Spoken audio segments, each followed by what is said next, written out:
Fellow here in the Project on Prosperity and Development, and it's my true honor to be here to moderate the session today on public-private partnerships and food systems for the future. Welcome for those of you who are here in the room, as welcome to those of you who are joining us online. I'm so honored to be here with so many smart people up here on the stage, but really also really great smart people here in the audience. So I'm really excited not only to hear from what we're going to talk about up here on the panel, but also to hear your questions. And I really encourage you to be thinking about what those questions will be, because we want to really engage with you and hear your thoughts and insights as well. When I thought about today's session, what I was thinking about is that in this town, in Washington, D.C., we often don't think of food as coming from the private sector. But really, the vast majority of food is produced in the private sector, whether that's on farms, in family farms, or in agribusinesses, and food manufacturing and food distribution. So much of our food system really not just intersects with, but lives in the private sector. And we have this great opportunity now to rethink how we engage in our food system. I read an article this morning about the Anthropocene. And in The Economist, they were saying, don't worry so much about how the Anthropocene began, but how is it going to end? And it could end in tragedy, or it could end in where humanity takes a real role in not only our ecology, but our relationship between our economy and our environment, and how that all plays out in food and food systems. So I'm really honored to join us here in this discussion on Sustainable Development Goal number 2, which reads that or aims to end hunger, to achieve food security and improve nutrition and promote sustainable agriculture. And at present, global hunger continues to rise, and the international community is on track to fail to achieve SDG 2. And according to the 22 State Food Security and Nutrition Report, up to 828 million people were affected by hunger in 21. So we want to really think about how we can do better on that goal, as well as what we can do in all of our different roles, whether that's in the private, public, or civil sector. So enough from me. I want to hear from our panelists, and I'm going to introduce each one of them in turn and give them a few minutes to talk about what they're doing in their roles, and then, as I said, we'll kind of get into an interactive discussion, both up here and then with you. First, Charlene Denizard, I want to start with you. Charlene, you are the head of grant making for North America for the PepsiCo Foundation, leading the foundation's philanthropic activities across the continent, and you are the architect of the foundation's racial equity journey. It's a platform for generating economic opportunity for Black and Hispanic Americans. Charlene, welcome. Thank you so much, and thank you. My mic on? Yeah. It's great to be here. So yes, I work for the PepsiCo Foundation proudly for the past 10 years, been with PepsiCo for 23 years. And PepsiCo Foundation is the philanthropic arm of PepsiCo. And our tagline is, we feed potential. And you'll see that throughout each of our focus areas. So essentially for the foundation, we focus on 3 primary areas. One is economic opportunity, as you mentioned, and that's through scholarships, through skill building, and through other programs. We focus on food security, which is through access to meals, but also agriculture, and access to safe water. And all of these things that the PepsiCo Foundation does ladders up to a new mission that we started in 2021 that's called PepsiCo Positive. And so that is putting sustainability at the center of everything we do at PepsiCo, center to our growth, center to our ongoing vitality as a corporation. So you'll hear throughout all the things we do, a connection. So you hear about water, you hear about food security, you hear about agriculture, as if they're separate things, but in fact, they're all related, and I know we're going to get into that today. If you don't have water, you don't have agriculture. If you don't have agriculture, you don't have food security. So I look forward to talking about that today and learning, of course, from these panelists as well. Thank you for having me. No, thank you, Charlene. Kathy Pickus, you are the Vice President of Sustainability and Global Impact at Tyson Foods.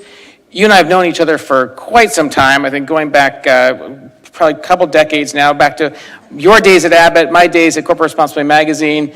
You've been at the center of the environmental, social, and governance movement throughout that whole time, and you're now a real thought leader there for Tyson's. Tell us what's going on at Tyson's, and tell us what brings you here. Well, thank you, and it's great to see you, Richard. It has been decades, and Richard, I have to brag on him. He was one of those allies that we all had very early on in the ESG sustainability stage, where we were trying to make the case that if we think about going beyond risk mitigation and ESG and drive for value creation for business by looking at the environment, what's happening, and adjust to those changes, we can make a real significant impact. Because, from my perspective, business has, just as the PepsiCo Foundation has, but business has the ability to make adjustments and take on disruptions that drive change at scale instantly. And so from my perspective at Tyson, I was brought in to Tyson a couple of years ago by John Randall Tyson, the next generation leader at the company.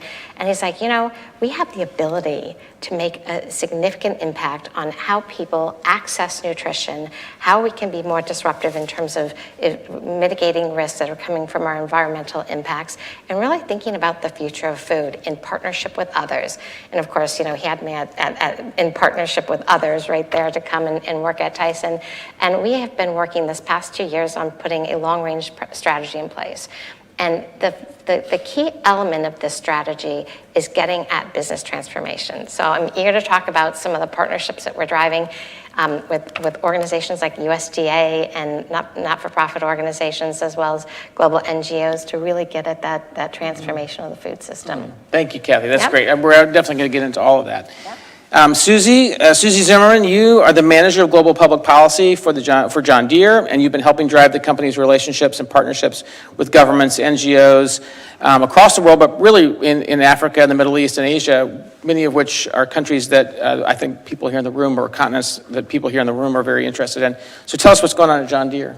Sure. So hopefully everyone is familiar with John Deere. We're one of the world's largest producers of ag and construction machinery around the world. And I think it's a little known fact that we were founded as far back as 1837. So we have over 180 years of expertise in this area of agricultural tools and equipment that are really going to help farmers to succeed. And that's what we lean on for our partnership development. And now you almost said John Deere Foundation, which I am not part of that. I'm part of John Deere's public affairs team, which sits on the corporate side. So a lot of what I do as part of my portfolio is sort of the partnership engagement for essentially profit-generating partnerships. But we have a fantastic foundation. I just want to give them a little bit of a shout out. They are a 501c3 entity, so primarily on the philanthropic side, and they're doing amazing things around the world. And they're supporting food and nutrition from every stage. They're supporting equitable access to food through their partnership with the Global Food Banking Network.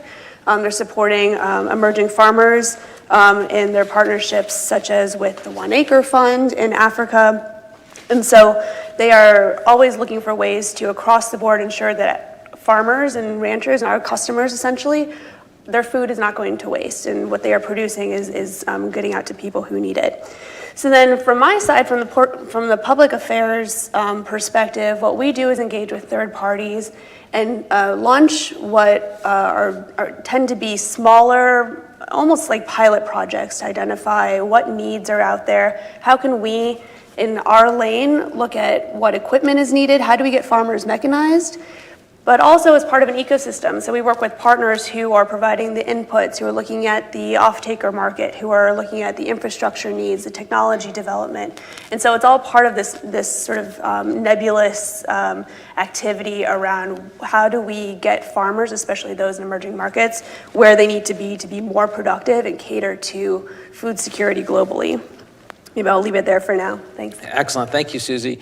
And Carol, you're the Director of Global Alliances and Strategic Initiatives for Heifer International. You manage a portfolio of cross-sector partnerships and programs focused on global food security. I know Heifer's doing some really amazing stuff, so thanks for being here. Hey, thanks, Richard. And it's so good to be in this company. Nice to see new friends and longtime friends. So a little bit about Heifer. We turned 79 this month. So we're like many of the NGOs that were started right after World War II. We operate in 21 countries. We have around 950 staff members who are primarily locals and nationals in the countries where we work. Our mission is to end hunger and poverty while caring for the earth. So that's pretty ambitious, and it's getting harder. 3 things about Heifer. First of all, we take a holistic approach to international development. So although this conversation is about zero hunger and food security, we don't separate that from the other components of our model. We focus on women's empowerment. We focus on the environment. We're also very interested in living income, which brings me to my second point, which is Heifer's North Star is sustainable living income. And we work with smallholder farmers to achieve a sustainable living income, not just improve, not just make incremental advances. We want farmers to actually make a living income for the long haul.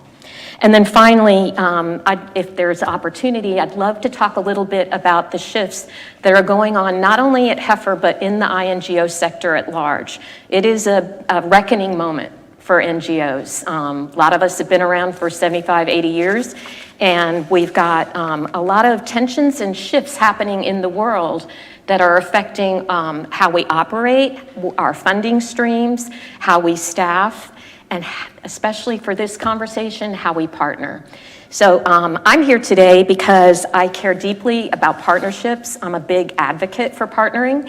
I also am here because we are frankly in dire straits. We're going the wrong direction on food, not only SDG 2, but most of the SDGs. And then finally, just to say, partnerships are essential, and they're also messy. They're expensive, and they take a long time. So I hope we get into some of the nitty-gritty about what it takes to really be successful in partnering. I love that. I would definitely want to get into that question. But Kurt, I want to bring you into the conversation. Kurt, you are a seasoned international development practitioner. I think in a prior generation we would have called you an old hand at international development practitioner, but still young at heart. And you've served in multiple executive leadership roles across the international development community, including serving as mission director for USAID, the U.S. Agency for International Development in Malawi, and office director for the agency's Policies, Planning, and Learning Office. Kurt, we'd love to hear your perspective. Well, thanks, Richard, and good morning to everybody and to my fellow panelists. If you don't, I'm going to stick to my time, but if you don't mind, I'd like to pick up on a few of the points that Carol started us down that path. Absolutely. So I'm not here to speak for USAID. I left USAID a little while back, but I think most people in the room probably know that USAID has been working in agriculture, hunger, food security issues for at least 60 years, if not more now. And for the last, I would say, 20 of those 60 years, we've tried to really institutionalize a mode of operation that puts us in partnership with the private sector. So that's kind of the backdrop of my work in this area. When I was told I had 3 to 5 minutes, I'm like, how do you boil down maybe 15 years of working directly in this space of public-private partnerships? How do you boil that down to 3 minutes? And I think I've got it down to 2 key points. One is that these kinds of partnerships are not just a good idea, they are an essential way of making this happen if we're going to really get at the goals we're trying to accomplish with regard to food security and hunger. So, essential. We have to go that direction. The other big takeaway, however, is I think, as Carol started to refer to, we're a long ways from where we need to be. The potential is there. Realizing that potential is not easy. So just real quickly, so if this is such a no-brainer to do these kinds of public-private partnerships, why is it so hard to get there, I guess? And just, I won't spend much time on that, but just to touch on that really quickly. I think one of the key factors is recognizing that it truly has to be a shared value proposition. I think in government, too many people, particularly at the senior level, tend to view the private sector as, well, we'll just go to them and they'll chip in and we'll get some money and that will be fine. And that's really doesn't get you the long-term sustainable kinds of activities that you need. At the working level in government, it's much better. I think there's more understanding, by the way, than there is at the senior level sometimes of that issue. There's all kinds of other factors I hope we'll get into in the discussion. As you said, these are messy, they're time-consuming, they're hard to put together. Staff time becomes a big issue. Procurement rules on the government side become an issue. Private and public sector sometimes speak different languages, have different institutional cultures, so there are a lot of issues. I'd love to see some case studies on what I call the the big fish that got away.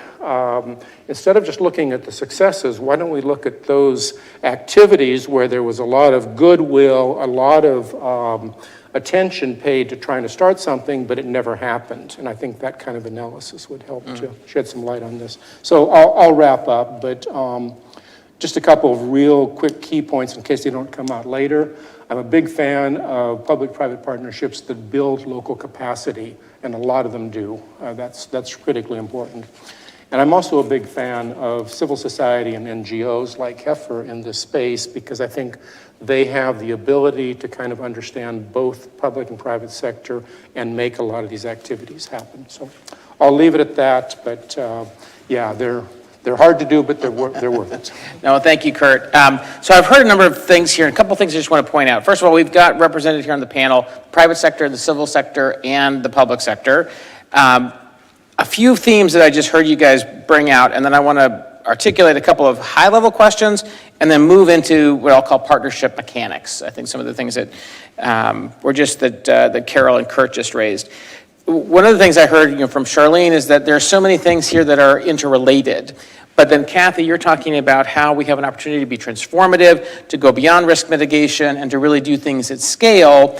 And Susie, you're bringing in both the notion of the philanthropic side, but also the profit-generating side. And that profit isn't a four-letter word. It is actually what we're trying to do here. We're trying to make farmers, as you said, Carol, have sustainable living income, which means that they're profitable. But this is all hard, right? This is all really difficult stuff. So I'd love to hear first from you guys some thoughts that you have on how do we do that? How do we pull apart these very interrelated issues and go beyond risk mitigation towards transformative change that only public-private partnerships can bring about? Who wants to go first? Kathy, go ahead. Yeah. And I'll answer that question by walking you through a program that we have underway and how it all started. When I first got to Tyson, I looked at the emissions coming from our protein value chain and said, we can't wait until the materiality assessment's done. We need to get started. But how we started by looking upstream in our value chain at the emissions coming from farmers and ranchers and understanding what we needed to put in place to facilitate the reduction, but the strengthening of that value chain operation was critical. We started from the beginning by pulling in partners right from the start. We didn't wait till we had kind of mapped out a process. We brought in the Environmental Defense Fund, the Nature Conservancy. We got Deloitte and other business to look over our shoulder to make sure we got our math right in terms of the calculations. And as we're starting this initiative to work with farmers and ranchers to do exactly what you said, to create value for them, to make sure that they had a competitive stance by accessing new technology, new information, new practices on regenerative ag, so that we're collectively throughout this value chain being profitable and successful, which is key. The USDA showed up and hey, we're going to give $1 billion away to partnerships and to organizations that are working at scale to transform the agricultural sector, to make it greener. And we thought, we'll never get this grant, but we're going to put our partnership in just to see what we can learn. Now, mind you, we didn't put the money in because Tyson was going to get the money. We were going to be a pass-through to the farmers and ranchers that could benefit from that, but we could reach others. And that's what the USDA did.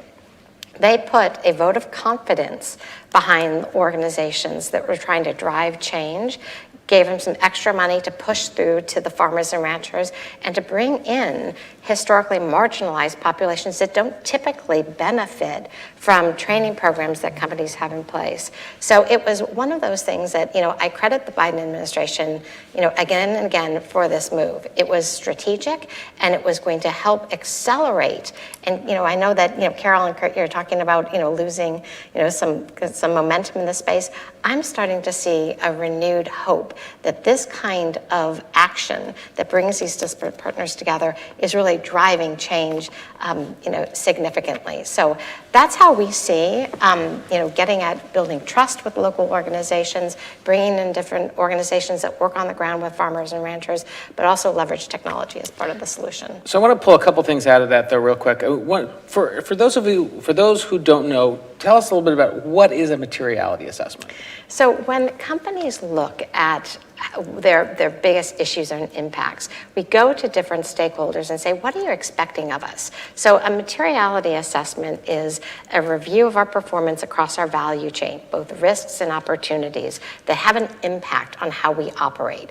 And you can imagine from our perspective being a protein company, climate, access to food and nutrition, what we're doing in terms of how we treat our people and how we work inclusively to bring economic opportunity to others, and also how we're thinking about packaging. So we went to investors, customers. By the way, I fill out your Pepsi Plus survey. Thank you. It kills me, but we do it. It's great. And it helps inform our process because we have customers like Pepsi who are making significant demands of suppliers like us, and we better see that ahead of us versus in the rear view, or we'll lose competitiveness. So we talk to investors, we talk to NGOs, and we take all of this information and synthesize a report, and we focus on priorities. Companies can't do everything, so they need to take, what are the big issues that have the greatest impact on our long-term success? Yeah, I mentioned, I want to discuss that just a little bit because getting to the point about partnerships being hard, sometimes you have to go slow to go fast, right? And understanding where those inflection points are, where your company is uniquely positioned to do something about something, or on a significant issue at scale, I think is super important. You also mentioned the role that the USDA's money played. You might call that like an inflection point or a catalytic wallet that the government was able to play. Tell us a little bit about it. How did that motivate you, or how did that play out? Well, and of course, when you start to, expand the partnership, it adds complexity. And when you start to say we're going to accept and partner with the government, it adds even more complexity in terms of the requirements of such a grant. But number one, it was a vote of confidence in the model. Mm-hmm. And so much of this is about sending those signals to different stakeholders that you're on the right track. And, I think that there's a lot of trust that is being developed with different stakeholders, and having the USDA as part of this conversation has been a plus for us. But it's also been a sharing of information. We're bringing insights to them just like they're giving guidance to us.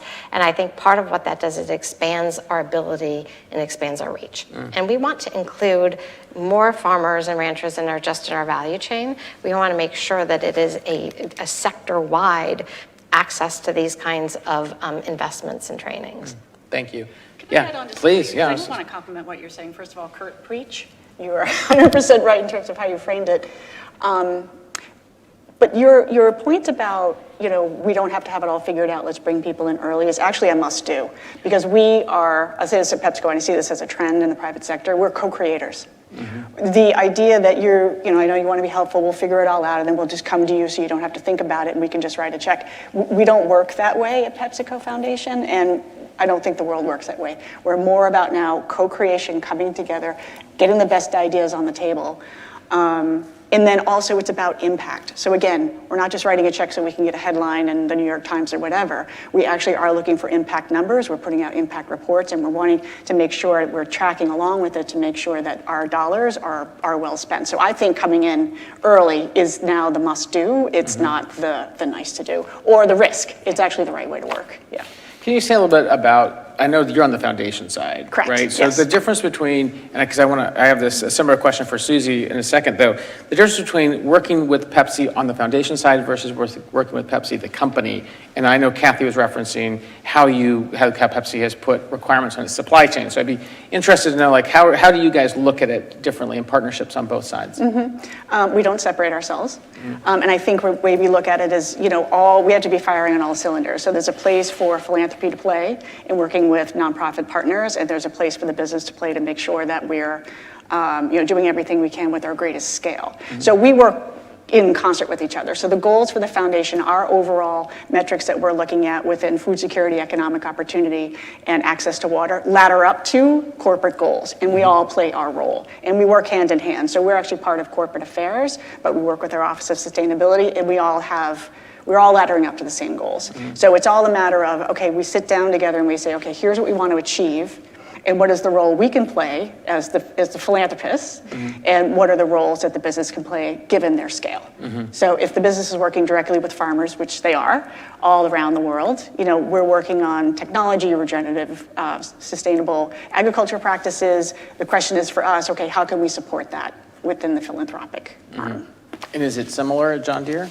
Yeah, it's similar in that we have both sides and we consider every project from both sides and where it makes most sense to plug in. We are separate though, our teams are separate.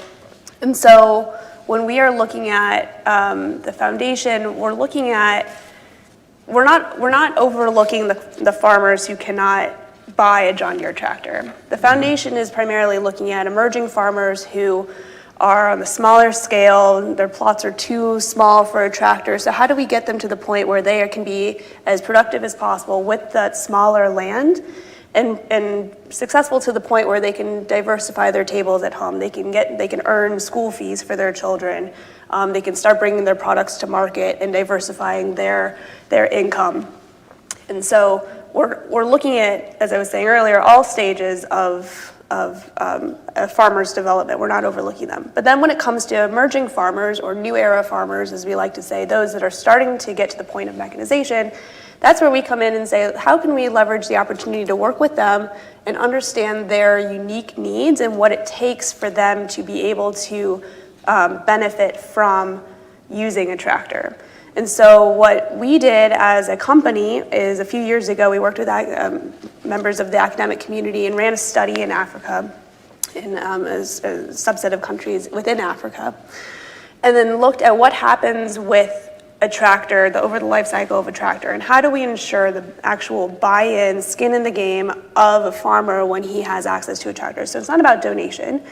And what I meant when I was talking about profit generating, it's we certainly want these farmers to own these tractors, have bought them themselves, and have that ongoing sort of commercial relationship with our dealer network. But it also helps to ensure that their success as an agribusiness. So what we did with this study is we developed what we call our SMART approach. It's an acronym. So SMART being solutions for smallholder farmers that are unique to them and unique to the market in which they are operating. And I have to say, I don't want to assume anything, but I think a lot of us on the panel are not from the countries that we are working in. So we really rely on the sort of local partnership, the communities that we are working in to tell us what their specific needs are, and local government is perfect for that. M in the SMART acronym stands for mechanization. Of course, the uptake in mechanization is going to help to massively increase yields, but we might have to come up with a creative approach for the farmers in some of these countries that just can't afford a tractor, and that's where we look at things like a contractor model, which I'm happy to get into a little bit later.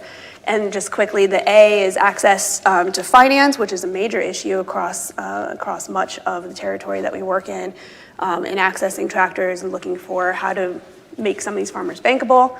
R being reliability and the quick repair of their machines, because of course agriculture is extremely timely and time sensitive. And then T being technology and training. And by technology, we don't mean necessarily the autonomous 8R tractor that's currently launched by John Deere, some of the most cutting edge technology, but for some of these farmers, having a planter or a combine is some of the first equipment that they're seeing on their field. So that's what we mean by technology. And also training. That T is also for training and making sure that they know how to be successful as an agripreneur. So they have a tractor, but then how do they turn that into a model that they can then leverage with their neighboring farms, help them to use a tractor without having to buy it outright? How do they monitor the use of that tractor and turn that into something that will contribute to their own success as an agripreneur? Packed a lot into 5 letters. I like it. And I also love the term agripreneur. That's a great way of thinking about the role. I mean, these are businesses in and of themselves, even if they are smallholders. When you're thinking about, do you guys go through a similar materiality process that, as Kathy mentioned, or how do you assess where you're going to work? It's a combination of where the markets lend themselves to promoting a pilot on mechanization. So not every country has a strong cohort of new era, newly mechanized farmers. And that's just because either the size of the country or just the average farmer is more in the 1 to 2 hectare space, and it just doesn't make as much sense. So that's where our foundation will support organizations like 1 Acre Fund to help those smaller farmers. So when we're looking at these other partnerships, it's where do we have a strong relationship with our partners on the grounds in the ecosystem, so like a Corteva, like a Global Communities, like an ACD IVOCA. And where do we have a great relationship between our dealer and the local customers? So Deere operates on a dealer network. We are not necessarily John Deere employees on the ground. It's our dealers that have that primary relationship with the farmers. They're the ones training them. They're the ones interacting with them constantly. It's a bunch of different factors that are going to essentially add up to where does it make sense to be bolstering this newly mechanizing market. Gotcha. Now, Carol, from Heifer's point of view, how do you? We've heard about how from Charlene how things are so interrelated. We've heard from Kathy about the need to have materiality assessments. We've heard from Susie about the need to be profitable and to have sustainable business models.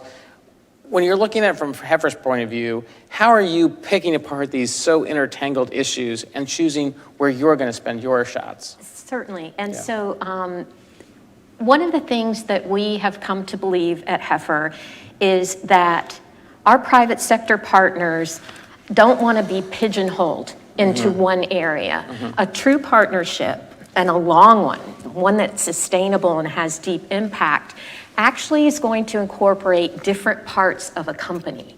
That builds trust between the organizations. It builds longevity where if people come and go, the whole thing doesn't fall apart. And so whether that is with John Deere Foundation, where we have a partnership and it is focused on very poor rural farmers in Yucatan, Mexico, that project is pure philanthropy from John Deere Foundation. But if you look at other partners like Cargill or Walmart, we're looking at a strategic partnership that may be involved in the supply chain. It may be involving the distributor network. One of the things that we've noticed, whether a company is interested in cause marketing or philanthropy or an ESG sustainability play, one thing that we hear a lot is how do we engage our employees? And I'm going to give a hat to John Deere because they put their money where their mouth is on this. This project in Mexico is called Milpa for Life. Milpa is a Mesoamerican food system. It includes corn, beans, and squash. And so it's traditional diet for rural poor families. The project that we're doing with John Deere Foundation focuses on Milpa, but as is Heifer's model, we bring in diversification to boost incomes and provide access to markets. So in addition to the Milpa that the farmers are growing, and we're helping them grow it better, we're introducing pigs, chickens, and bees. So the way Bees, did you say bees? Bees, honeybees. Yep. Yeah. So the way this works with John Deere is that as part of John Deere's $2.1 million investment in Heifer for 3 years in this project, each of the 3 years, a team of 14 to 15 John Deere employees will come and spend a full week in the field with us. And some of this is basically education, building kind of brand ambassadorship with these employees, but a lot of it is focused on delivering real hard skills to help the farmers with their enterprises. And we also use agri-entrepreneur. We're thinking that the farm is an enterprise, it's an operation, it is not just for subsistence diet, it is actually to make income. And so we had our first trip with John Deere in October last year. We're now preparing for the second trip. And on this second trip, we're so happy that it's going to be mostly female executives from John Deere. It's going to be women from the foundation, from corporate, but also from John Deere Mexico. And when you think about the geography of where a company wants to invest in an NGO like Heifer, we're looking often at proximity to the core business and where it makes sense to invest. Maybe not for mechanization, not in this case, these are tiny plots, but for the proximity to dealers and distributors to allow employees to engage. So at Heifer, we're holistic not only in the work that we do in the field, but when we look at our corporate partners. And we are an NGO that doesn't seek to have a huge portfolio of 20 different corporate partners. Our portfolio is small, it's deep, and it's got long horizon lines. So Kurt, I want to come to you now, and I'm going to tell you off the top, I'm going to ask you some tough questions. But I'm also going to acknowledge that you're not speaking for USAID, right? So one of the things I've heard from all of our panelists so far, and I think Carol kind of drove it home there. Companies want to come with more than just money, right? They want to bring their skills, their talent, their supply chains. Yes, they have philanthropy involved. But as you know from working within USAID, when USAID tries to engage with the private sector, it's highly regulated. It has the FAR. It has all the federal acquisition regulations. It has limitations on what it can do. In my experience, it also tends to be a fairly introspective agency, not necessarily listening very well all the time to what the private sector needs and wants, and still focuses on where's that big check. So what would be your advice, not just to our panelists here, I think have a lot of experience, but to anybody out in the audience who's thinking, I have this transformative idea for an agricultural system in a developing country where USAID has presence. How do I navigate that set of landmines and find success? Yes. And you have 2 minutes, so. Yeah, well, you put your finger on a big issue, and obviously there's no one simple answer to that. But I would say, first of all, it is really important to understand the USAID's landscape. Understand what some of the issues are. We do have to follow a certain set of procurement rules, all put in place for good reason to prevent bad things happening to taxpayers' money, all of that. We also, though, do have a very country-centric, local strategy-driven agency. And it's really important that whoever wants to approach USAID for a potential partnership understand the country context. So if you want to be in Kenya, you may have a very different set of local objectives by the Kenya mission than you would have in Nicaragua or somewhere else. So that's really important as well. I am aware, I do not speak for USAID or the federal government, but I am aware that there's a lot of effort underway under an initiative called PSE, meaning private sector engagement, PSE Modernize, to address some of those institutional constraints that USAID has. A lot of work on trying to make it an easier partnering situation. So chipping away at it, I guess, is the best way to do it. But if you've got a great idea, first of all, do your own homework, find out whether that fits the strategic direction of the USAID mission in the country where you want to work, and then come to USAID, find a couple of champions, and we are there, and see what the possibilities are. One follow-up on that. Yeah, I know USAID is organized by country. We've talked about working across supply chains. Sometimes supply chains cross countries. They do. So how does USAID, or how do you think people should think about when engaging with official donors who are more country focused when they have issues that cross multiple countries? Yeah. In a number of cases, there are regional offices, so a West Africa regional office, an East Africa regional office, so that gives an entry point. Mm-hmm. In other cases, there are commodity-specific approaches. I used to work a lot with the coffee industry, and we did take, as Carol knows, we did take a broader approach where we used a Washington platform to try to place partners in the best countries for what they were interested in doing. So I personally used to be quite heavily involved in how do we get Starbucks and Conservation International working in a particular country, for example. So, yeah. I do want to just really quickly go back, though, to the importance of a group like Heifer or a Root Capital or a Technoserve. Those groups have long, deep relationships with specific private companies, and they also understand how the public sector works. Mm-hmm. And they have a really important bridging role to play in pulling these activities together. That's a great point. And I actually, with that, I want to pivot to the mechanics of partnerships, but I just want to see, anybody in the panel have any last thoughts on Transformative things that we can be doing in partnerships. Yeah, I just wanted to add one point that I wanted to touch on earlier, but it kind of dovetails nicely with what you were saying on getting private sector engagement. When you talk about the profit side, I think that is where we think of a project being sustainable. So when you talk about sustainable food systems or sustainable investments in food security, I think one angle of sustainability is longevity of a project. And so if you are able to get a company to invest in an area that's going to both support a community in need that needs certain solutions or new mechanisms to succeed in a way that's also going to cater to the goals of a company, I think that's another way to think of sustainability. It's the longevity, it's the long-term success of a project. Long after that MOU is done, long after that contract is done, how do we engage in a way that's going to build deep roots and have long-lasting effect? I love that point. Yes. So in the conversation about public-private partnerships, sometimes at Heifer, we want to add another P, and the other P is the producers. And so we really want to have farmers and co-ops be at the center of any partnership we do.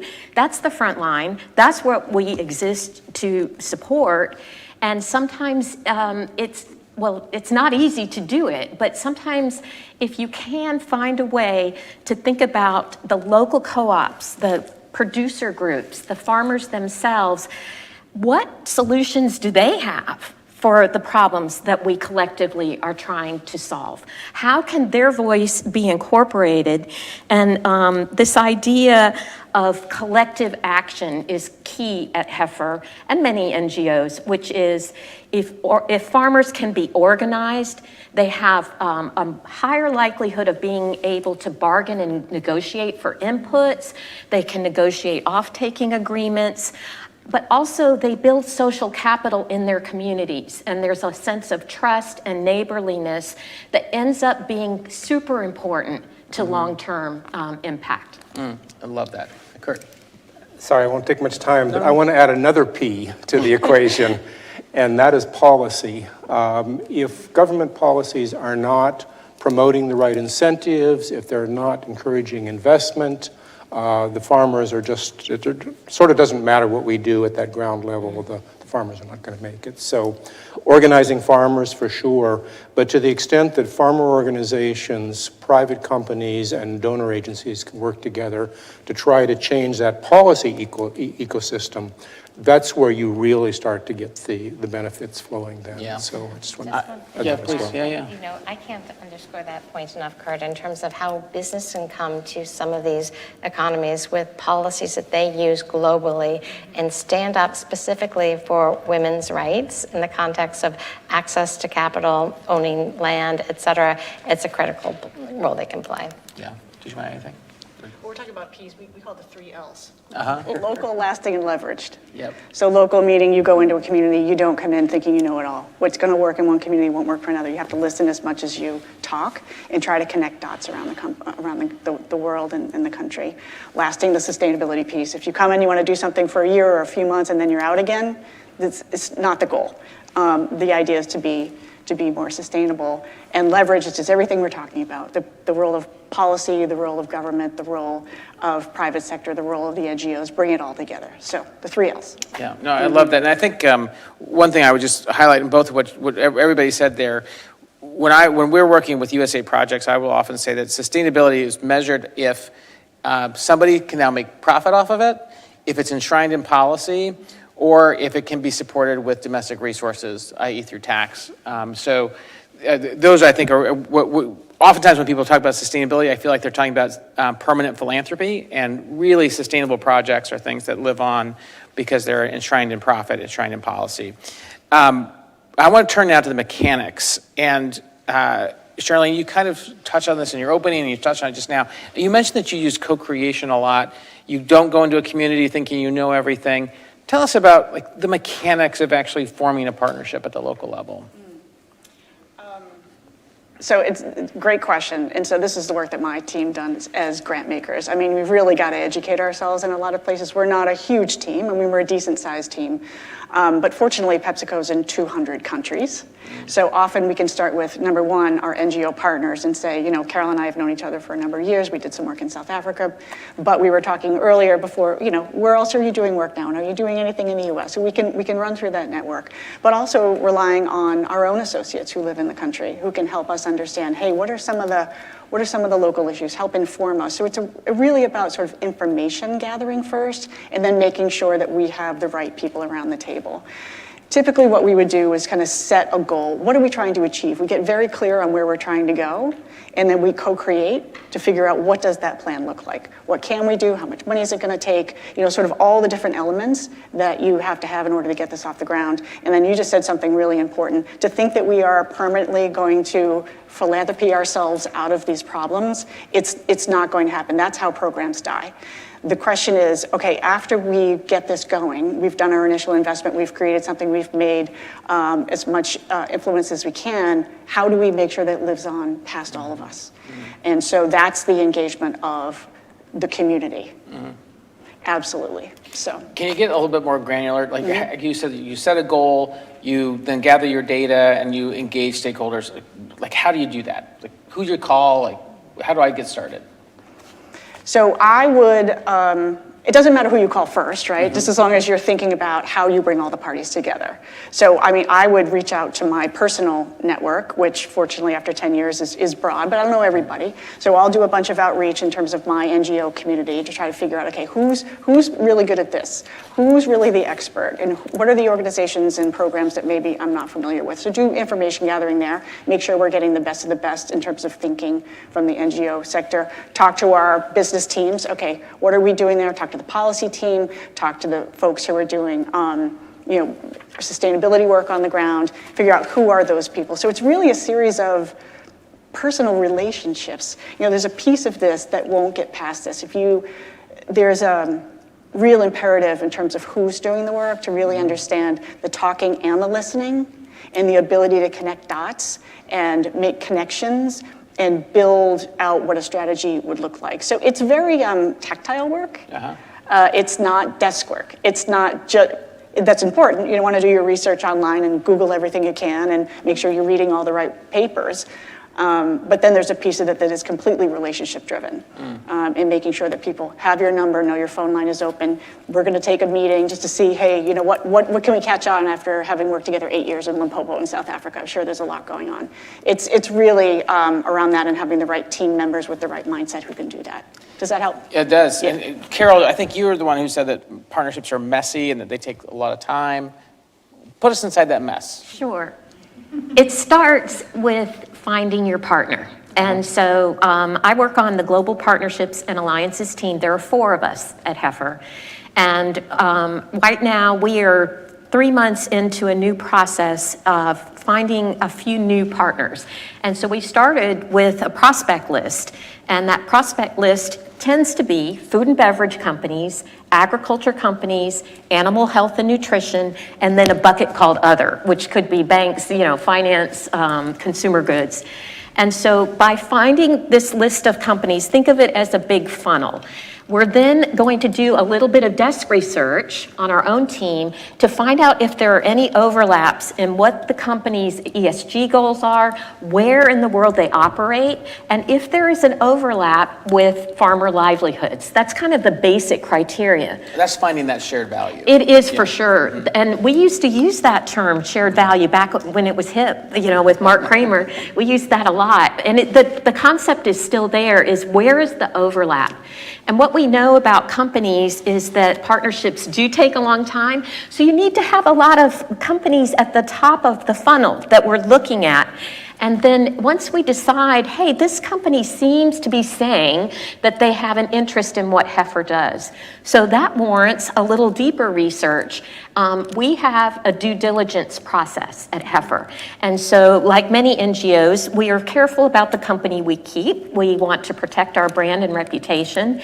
And so we use a third-party consulting firm to do our due diligence.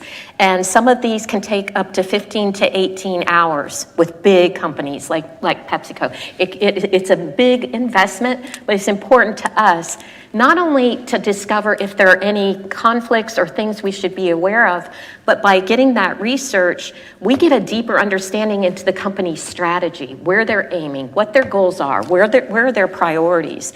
And so this is a constant matchmaking that we're doing from the big funnel down to the time when we have a conversation. And so, you know, Charlene and I are going to follow up. We're going to have a conversation to see where the two organizations are now, which is a very different place than we were in 2015. New leadership, new world for sure, new priorities, and for Heifer, a big emphasis on locally led development. So we'll have that conversation. Once we have that conversation, we're going to talk to our own teams on the ground. If we have a sense of the geography that there might be an overlap with, it's important for our team, like you said, we're not on the field, we're not in the communities. We need to make sure that there's an interest and an appetite for working with a corporate partner on something specific, a project. And then there ends up being kind of this process that we go through, think of it as a flow chart, to matchmake and then get the right people on the phone together. Ideally, it would be in person. Since COVID, it just isn't. And now travel costs have gotten just insane. And so we really, I mean, we have to be very careful about stewarding our donor resources. But getting folks together for a conversation on Zoom or in person to actually let the people who would be doing the work together meet each other, get to know each other. Those relationships, like you said, Charlene, that's the currency that we operate in, is those relationships. And so our team, it's an interesting moment at Heifer because we work with multinational corporations and we typically try to bring the relationships to our teams. That is actually flip-flopping now in the lens of locally led development. We are now a service center to our teams on the ground in the area programs. They own the strategy, they drive the programs, and we're trying to figure out what is it that you would need from a private sector partner or a PPP with USAID or the EU. What is it that we could do to support you? It's a big mindset shift. I love that. Just one, but I love what you're saying, Carol, is that, you know, rarely are there pre-designed plans. I mean, the key to, you know, the success of these partnerships is what, you know, you pointed to, Charlene, it's about trust. I mean, people come to you because they trust you. And they know that they can depend on you not to kind of come in with, a company's, singular purpose. They want to make sure that there is a broad agenda that you're working to advance for the long term. But there also is a need to be adaptable. You have to change your plans on the fly because challenges just pop up. So you need to have seasoned professionals, partners like TechnoServe. I'm glad you called them out. They're one of my favorites.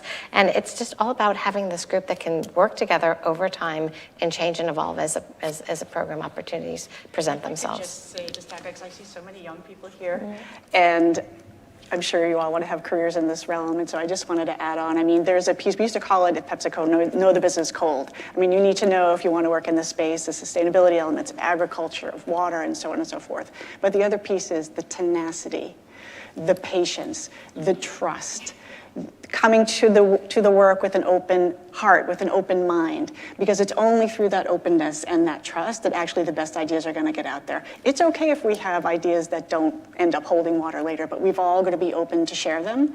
And I think it's as much knowing the business cold as it is a mindset and how we come to the table as partners.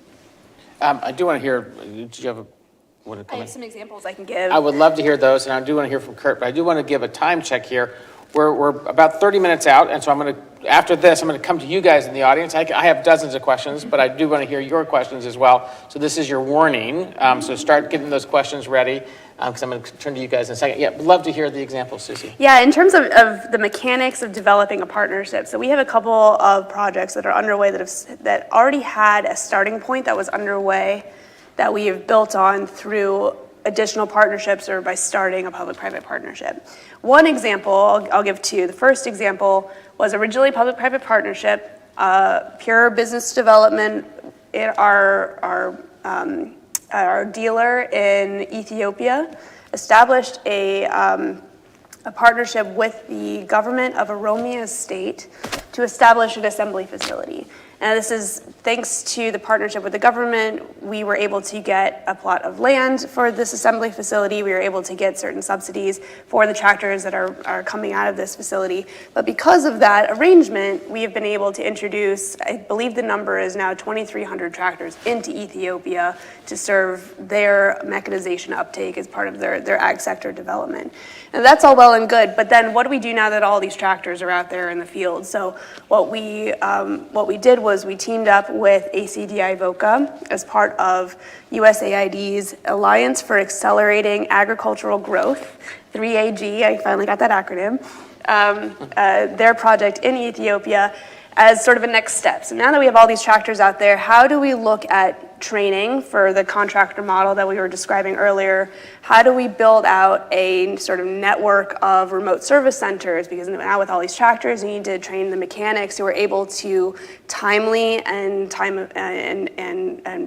close to the farmers, cater to the needs of the tractors to make sure that they are able to operate on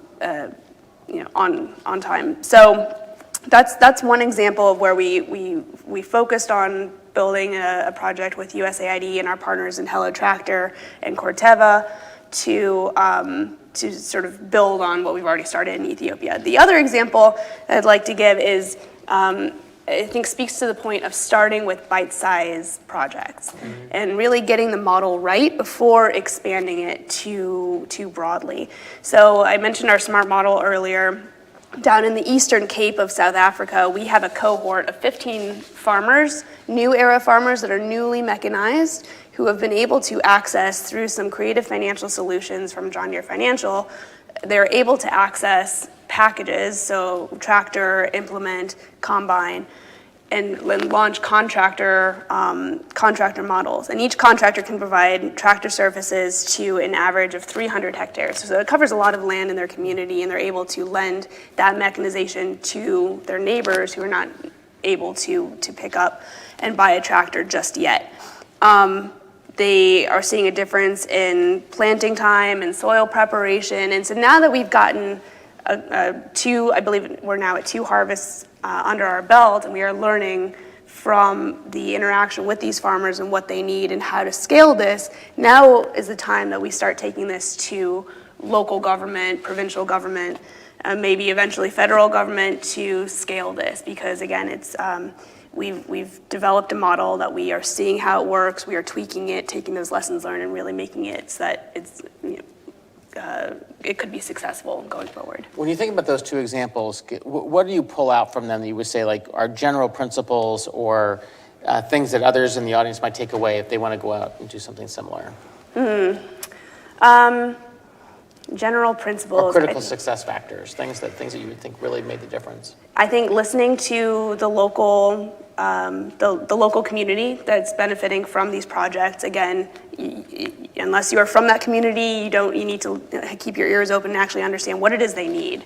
I think getting government buy-in is important. So talking about your projects and talking about the successes that you've seen, the metrics, anything that they can kind of latch onto to understand what it is you're trying to do in country, I think that's important as well. So local engagement, talking about it, those successes, and then also turning some of those successes into some policy development and to further ensure the longevity or sustainability of that. So again, it's a lot of different factors, and also listening to your partners, as the panel is saying, to understand how we can all come together and fix something.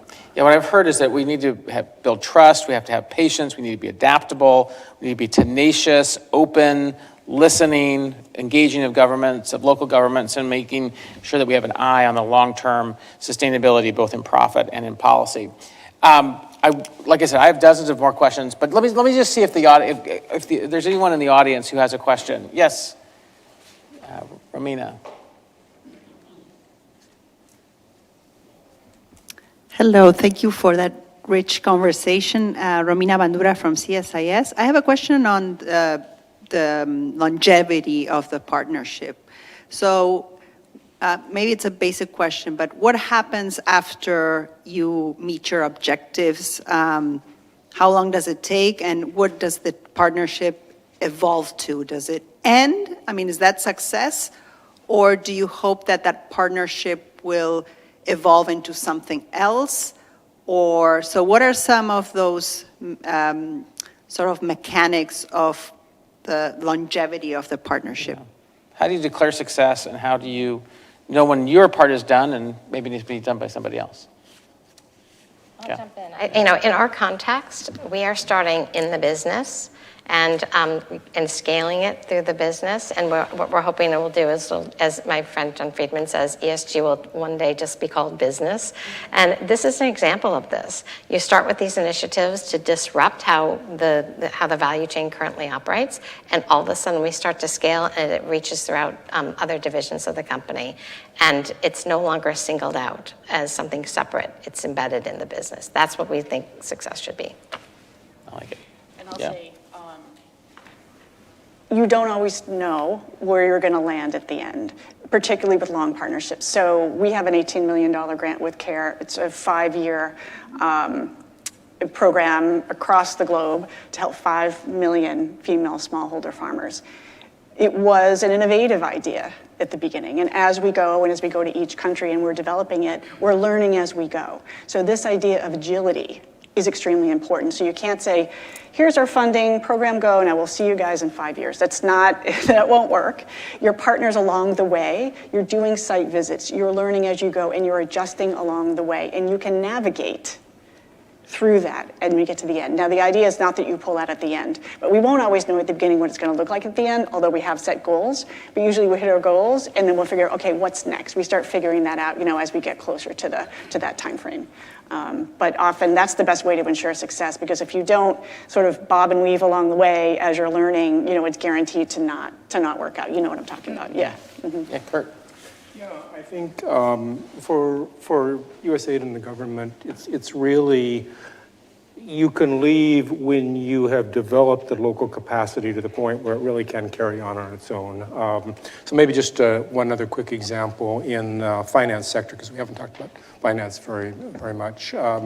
Everybody says there's not enough money, there's not enough finance. Well, at some level that's true, but actually it's usually not the lack of money, it's the lack of capacity to use it effectively. Yeah. That's the problem. So I'm going to cite an example of Root Capital, and it previously was Green Mountain Coffee, gone through several iterations, currently Keurig Dr. Pepper. But a relationship that USAID funded various pieces over the years, but with the point about adaptability, you start doing a certain thing, you change, you adapt, you expand.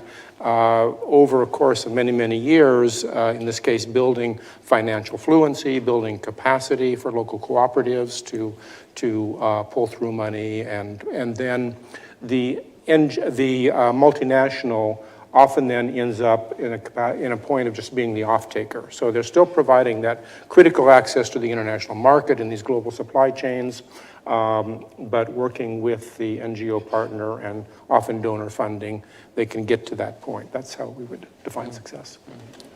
Yes, in the back. Please do introduce yourself.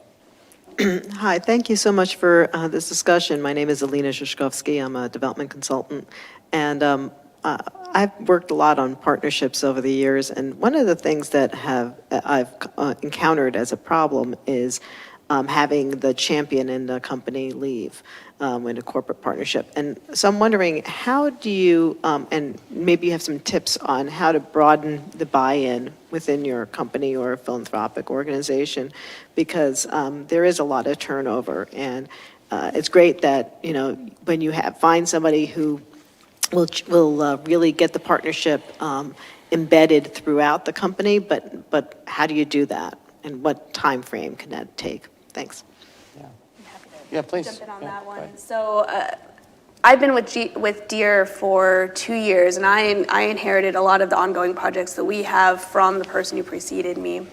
And like I said, I'm not on the ground in Africa where many of these projects are taking place, so we often really have to work with our local sales and marketing teams as well as the dealerships. And so if the greater extent to which we are leveraging our business partners, our internal business partners' expertise, having them volunteer their time and energy and provide those in-kind commitments, the more likely it is that we will have their support and also help them to see the return on that investment.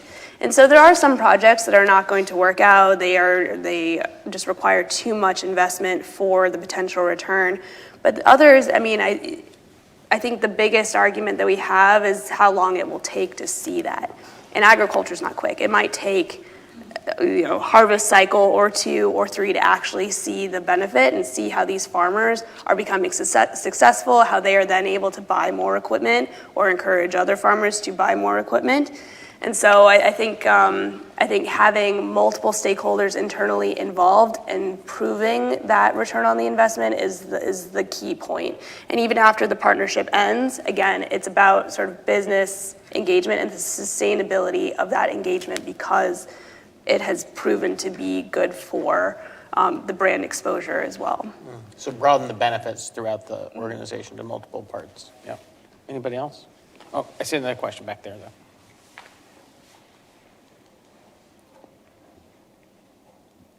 Thank you so much for the wonderful discussions we've had. My name is John Kamoga. I come from Uganda originally. I'm in the sustainability field. So my question is about food waste. Like talking about Africa, we produce a lot of food, but unfortunately we also waste a lot of the food that we produce because the mechanisms we use to preserve are still very old techniques that we still use, and we unfortunately waste a lot of food in that.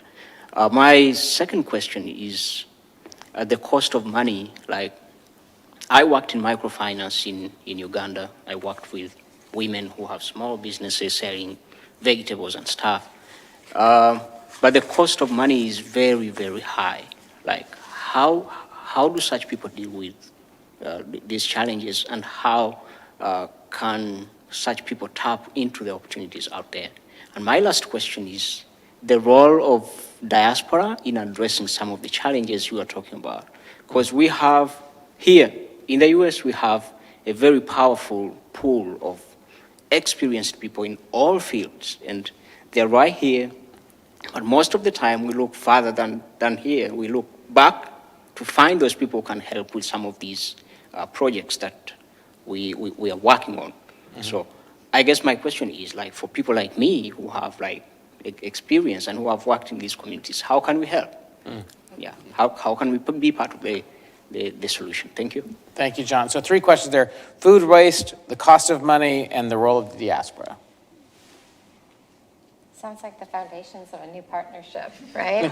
And I think that, but no, I think that's exactly right. I think that all of the companies sitting here and also around the table in the global food system, we're all thinking about what's happening as it relates to food waste. How are we thinking about novel solutions that it's not just solving it in a philanthropic way, but how do you John and I were just talking about it at breakfast. How do you cycle and find entry points to create new businesses, new economic opportunity that reduce environmental impact and increase productivity and opportunity and lower cost food? There are so many different things. And, I have to say, I don't remember the details, but Unilever just posted something recently about a project that they have around food waste in a storefront. I think it was around soup and other products. And I think what you're talking about is leveraging that capacity of the diaspora that really represents insights and how to leverage that. So I think that making those entries into different organizations like Group Capital, TechnoServe that was discussed, as well as getting around the table of business, I think that it's a great opportunity. Anybody have thoughts on any one of those questions, even not all 3? The cost of money?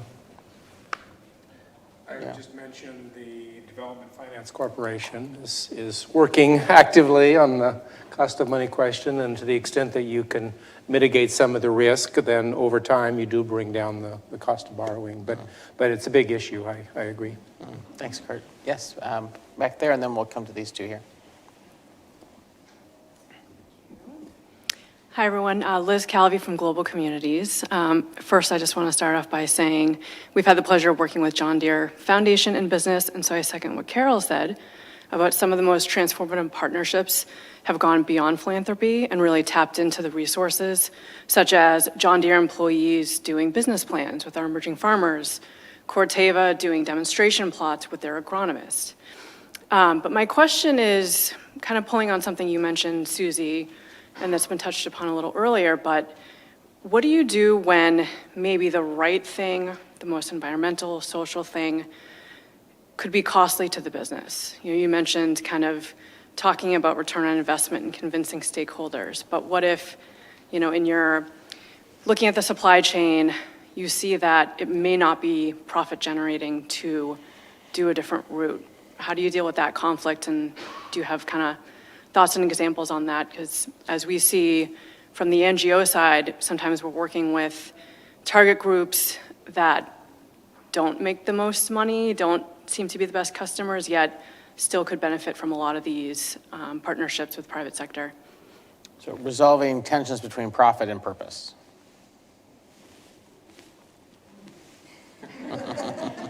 It's a tough one. Yeah. But I do think, just in my recent experience, we had to invest in order to get to a point where we started to see returns, both in terms of environmentally as well as value to our customers and opportunities to meet demand. There is this area that I think that requires some patient capital, because we're shifting mindsets. And I don't think that everyone's saying, well, we're going to wait till the consumer, will invest as well. There's going to be a period of time where we need to create some education and amplify these learnings to create uptake of these new practices. So there is a little bit of required investment on the front end by business to start to push the sector forward and drive change. And you can only look and try to get as much advice. And I have to say a big shout out to the Deloitte team on strategy. They armed us with the numbers for the long range plan. They showed us that there was going to be an increased investment initially, but over time, the value that we had the opportunity to create would then pay dividends, because we also don't want to be in a place where we're like, oh, this is too expensive, and we're not mitigating our environmental impacts, and that is going to be more costly than putting the money up front. Sure. Well, I guess I would agree. It's number one, making sure you're doing the right shopping around, because there's not just one solution out there. There's probably many. And while it might not work out with one particular group, there probably are groups out there. And secondly, building out the model far enough to make sure you're not looking at short-term return, you're looking at long-term return. And I think most of us are doing that at this point, but that's critical. I think we have a lot of interesting solutions out there, technological solutions that we're investing in. There's actually one coming out of Israel. There's so much innovative stuff coming out of Israel, a really fascinating place. But there's a small startup called NDrip, which has innovative drip irrigation technology. So drip irrigation is really expensive. It takes a lot of energy. You have to filter it. This technology, you use gravity and you don't need to filter the water, and you're able to double yields with that. So it's about, and then come in with PepsiCo, we could scale those things, because we're in 200 countries around the world. So it's the idea of, how we would think about it in business is almost the same as the way we would look at it in the community or the nonprofit space. Very similar way. So scale it, find the right solutions, and then support. Thank you. I wanted to quickly mention also just, consumer demand is critically important here. I think companies do respond to where the consumers are at. And I know there's a lot of greenwashing, and I know there's a lot of, problems, but if you look today at where the average coffee importer is with regard to sustainable practices and economically and environmentally sustainable activities for the farmers, I think there's a big difference. So consumer demand is critical, which is where the role of civil society comes in to a large extent. So I want to group three questions here together. So now we got one here and one here, and I can take one more if there's another in the back. Yeah, from the back. Hi. So first, thank you for inviting us here to this think tank. I'm Claire Safehi. I'm here with the Washington Week from the UMA Center. And I just wanted to ask, probably gone over this, but for your, like, the way you measure your success, how do you measure that? And when do you know that you're finished with the project, or do you even finish it? Is it even finished? Or do you do multiple projects at one time or something like that? Thank you. And then I'll take a question from here. Okay. We'll group them together and then we'll. Hi, thank you so much for sharing your insight. My name is Angelina Callis. I'm also here with the Yuma Center for Washington Week. And my question was, what kind of planning methods go into the large-scale philanthropic efforts and the smaller localized programs, so that funds and people's strengths are used as best as they can to make a visible difference? Excellent, thank you. And then all the way in the back, Jim back there. Hi, Jim Thompson with the Office of the Director of National Intelligence. Given the news that Russia's ending the Black Sea grain initiative, global food prices are likely to rise, food insecurity and shortages are likely to increase. What platforms can the government establish to work more closely with the private sector to address food security, particularly in Africa? Excellent. Thank you for that. So first question, I think we can probably group the first two together. What planning methods do you use both for local and large scale efforts, and then what measures do you use for success? Who wants to go? I mean, it might be something as concrete as the MOU has ended. To know that a project is done. I'm speaking specifically from the corporate side, looking at 5-year, 6-year terms.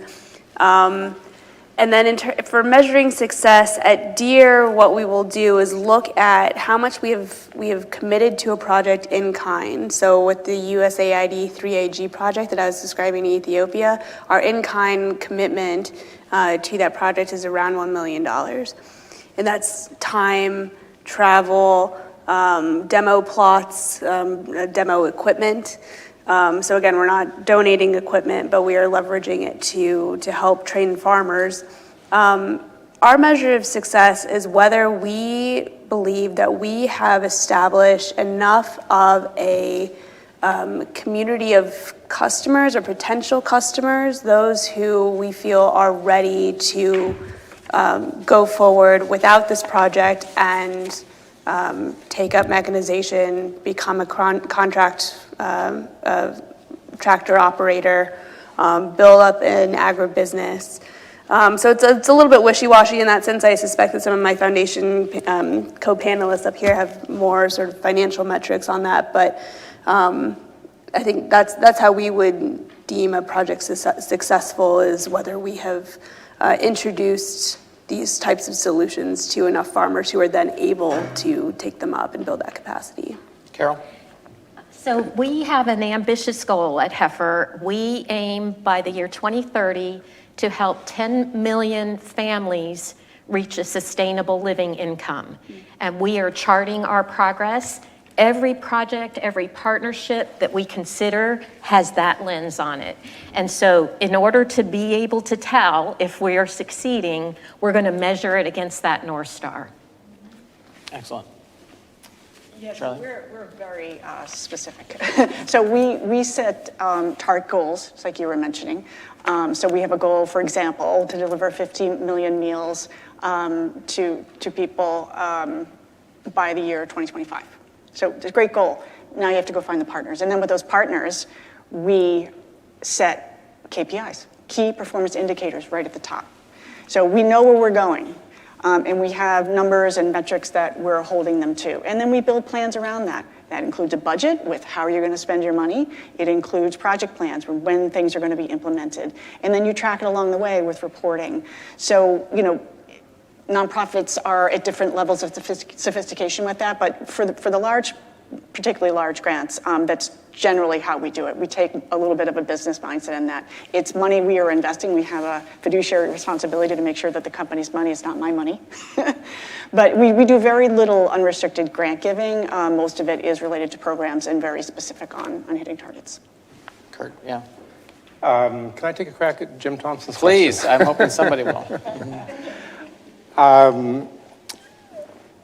So why don't you guys convene a group of innovative private sector leaders, find out from them what ideas are on the table. I'll throw out a couple in a second, and then see how government can help move that forward. So if there's going to be fewer and more expensive fertilizer exports out of the Black Sea area, and East Africa desperately needs fertilizer, could we look more at precision agriculture and reduce fertilizer use by more carefully targeting how that fertilizer that's there gets used? Or could we invest in a fertilizer plant in Africa, which has been talked about for 30 years and has never happened? Some of these are small incremental things, some are larger, but it seems to me that if there's still policy barriers to efficiently importing fertilizer, and we've got this big crisis right now, maybe this is the right time to strike, and maybe the U.S. government can be helpful to those companies like YAR and others who are trying to address this issue. That's on the fertilizer input side. On the food side, it's tough. What we're talking about here is rise of global food prices because of the lack of Ukraine's ability to export right now, and it's a big issue. But I think a listening session that would really dig in and then try to discover what ways can the U.S. government help to implement those good ideas coming out of the private sector. Other thoughts on soaring food prices? No, I love the idea about convening private sector partners. I think that there's a real will to help and leverage capacity in any way possible. Well, I think we're going to have to leave it there. I do want to say that this panel is brought to you through a partnership between the Center for Strategic International Studies and the PepsiCo Foundation. So thank you so much for your support of this work. And please, ladies and gentlemen, help me to join in thanking Charlene, Kathy, Susie, Carol, and Kurt. Fantastic job. Fantastic job. Thank you all so much, and you're free to go about your day.